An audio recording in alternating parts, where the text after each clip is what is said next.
I'm back, you guys, and I'm back with my sister Jennifer. Hi. Hope you guys missed me. How are ya? I'm doing fine, and I got a new video for you. And I'm basically just gonna do a video about our Disney experience, since I told you guys last time that I was going on a Disney cruise, and we also went to Walt Disney World. Surprisingly, we went to the Magic Kingdom just recently, and I thought I'd talk about the experience just for people who, you know, haven't been to the parks yet and, you know, want to know what everything is about and or how on the it cruise. was. Yeah, or on the cruise. Or on the cruise. They have 4 Disney cruises. They have the Magic, Wonder, Fantasy, and Dream. So if you want to go on that, then check it out. But yeah, I'm gonna start. I have questions that I set up so we know what to talk about. So without further ado, let's get started. Okay, so the first category is dining, and it basically mostly refers to the Disney cruise since their dining is more complex than the theme park's dining. So the first question is, how does the dining work? And do you want to answer this? Well, dining, there's an early dinner and then there's a late dinner, and the early dinner would usually start like around 5:45 if I remember correctly, and then we had late dinner, so that's why I don't really remember early dinner, but our late dinner would start at around 8:15.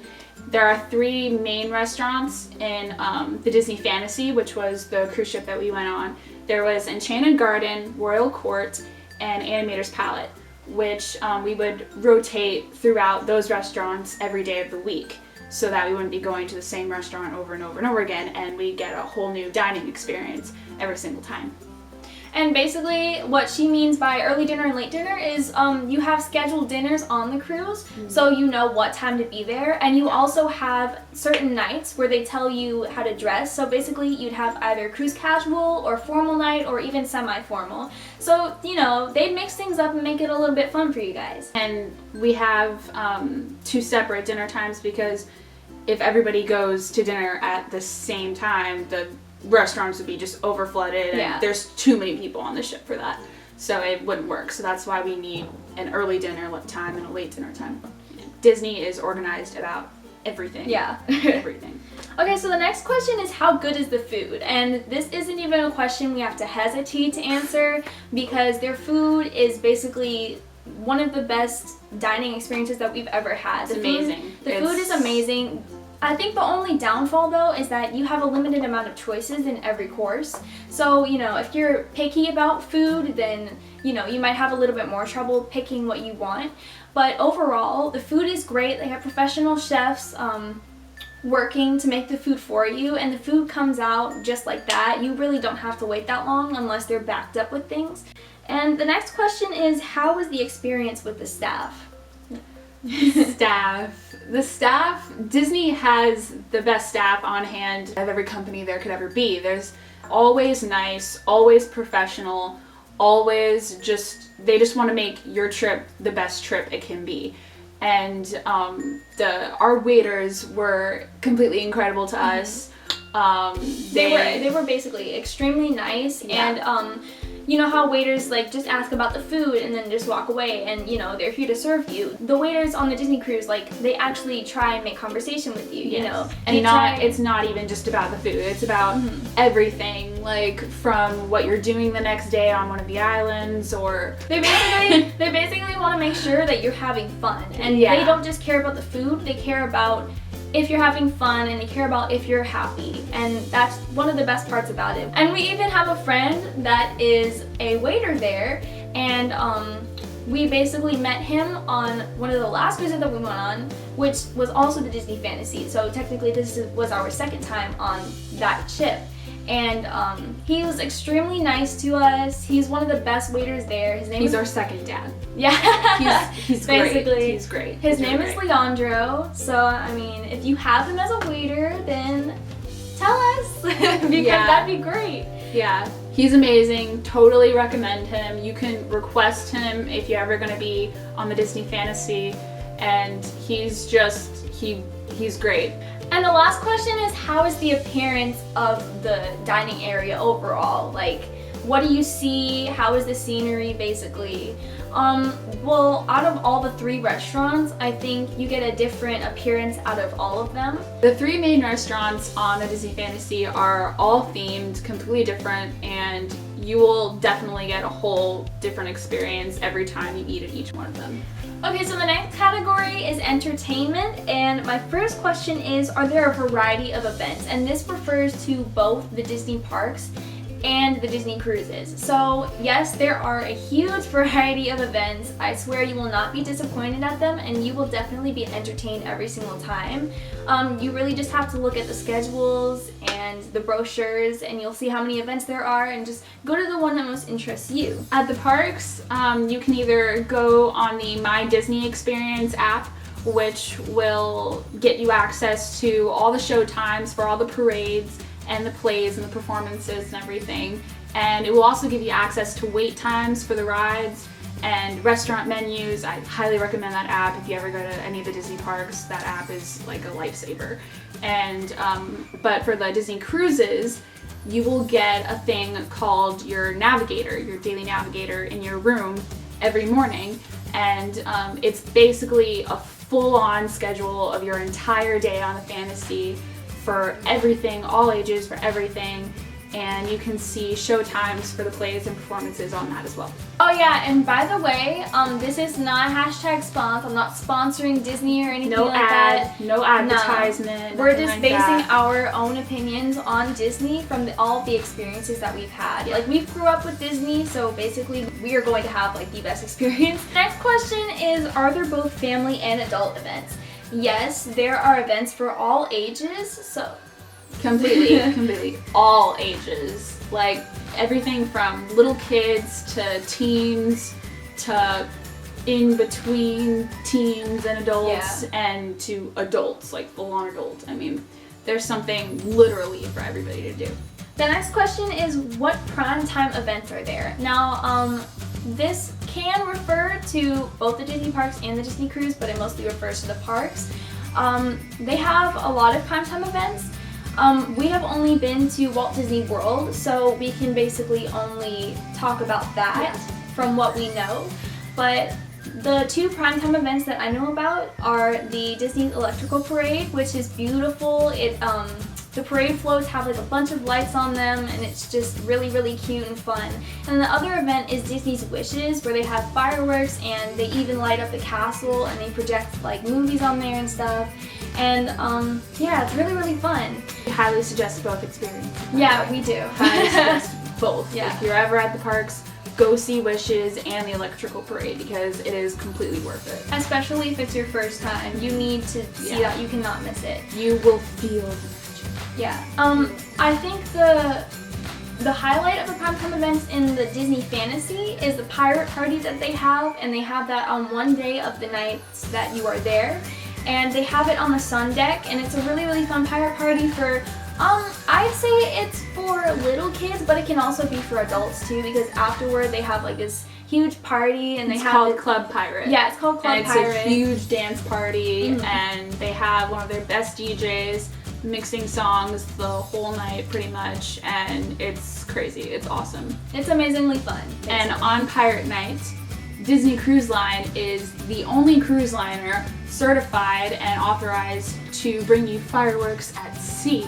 So it is definitely one of the coolest things you will ever experience in your life if you ever get to see it. It's a really nice fireworks show, and it's awesome. There are definitely lots of plays and everything going on throughout the night, and dance parties at the clubs and everything, and certain activities that you get to do, and it's all good fun. It's great. It's really fun. So this next category refers to the cruise overall, and it's about the clubs. And the first question is, are there clubs for all ages? Yes, there are clubs literally from little babies. They have nurseries. And it's a small world nursery. Yeah, it's a small world nursery on the Disney Fantasy, and basically if you're going to an adult event, it's like a daycare for them to watch your kids, and it's actually really, really cute. Like, you can look up photos online. It's the cutest place, and your babies and toddlers will have so much fun there, and they won't even notice that you're gone, so just like don't worry about it. But I think most of you watching are teens, so you'll want to know, like, you know, are there teen clubs over there? Yes, there are definitely 2 teen clubs. There's Edge, which is ages 11 to 14, and then there's Vibe, which is the one that I went to, which is ages 14 to 17. But overall, they're extremely fun, and you'll have a lot of fun on there. You'll get one of the best experiences of all, especially in Vibe. You're gonna meet so many friends there. They have activities throughout the entire day, so you basically never ever get bored. And Vibe even closes, I think, after midnight. Yeah. So, yeah, they have activities. Sometimes at 11, but most of the time, like, after midnight. Yeah, they have activities from morning till midnight, so you'll never get tired, especially if you just want to stay there all day and chill out. You can do that too.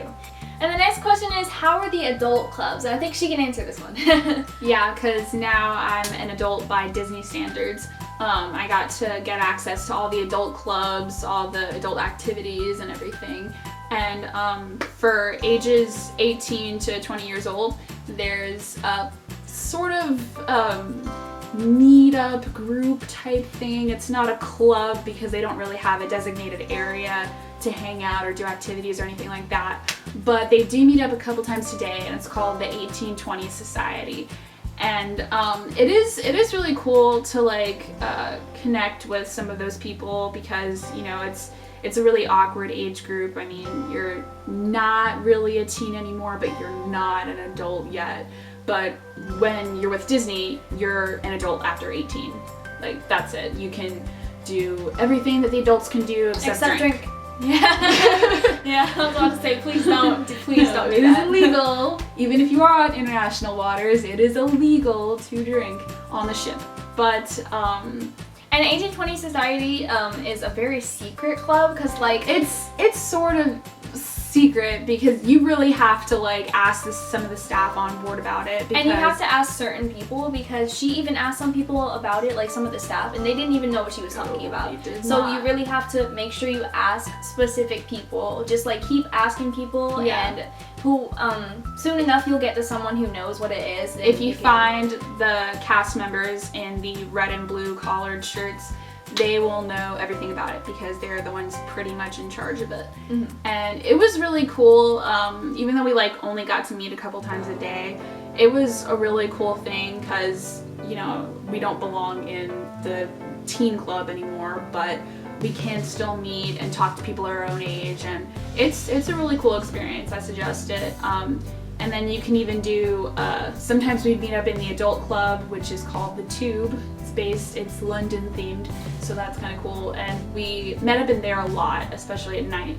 The Tube is open like until like 2 a.m. I think.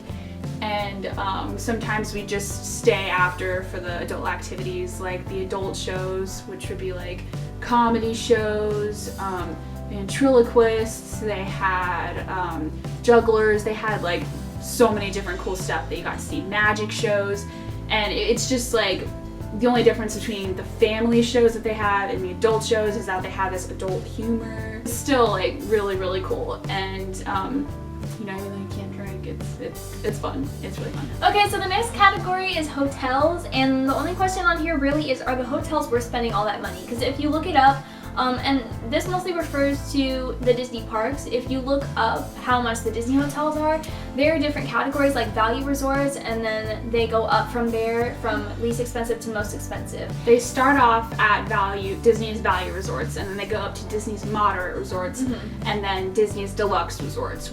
And I think they even have Disney's Villa resorts, which I think is mostly for the people who are in the Disney Vacation Club, which you can look that up as well because they have a lot of extra stuff on there for benefits for if you especially go to Disney parks all the time, or if you go to Disney anything. Yeah. But yes, the hotels are definitely worth spending all the money, especially the moderate and deluxe resorts. You get the best service there. The rooms are beautiful. Overall, it's so beautiful. Basically, if you just want the full Disney experience, like from the parks to right when you get back to the hotel, definitely stay at a Disney resort when you go to the parks. It is worth it. It's pretty awesome. And if you get a hotel near the parks, you can even take the monorail there. You don't even have to take your car. You don't have to pay for parking or anything. You can take the monorail straight to the parks, especially in Magic Kingdom. I think if you take the Contemporary Resort, it's Contemporary, Polynesian, and Grand Floridian. Those have monorails that go to Magic Kingdom, and ferries. Epcot, right? And ferries. I think they go to Epcot too. Yeah. And ferries that transport you to Magic Kingdom as well.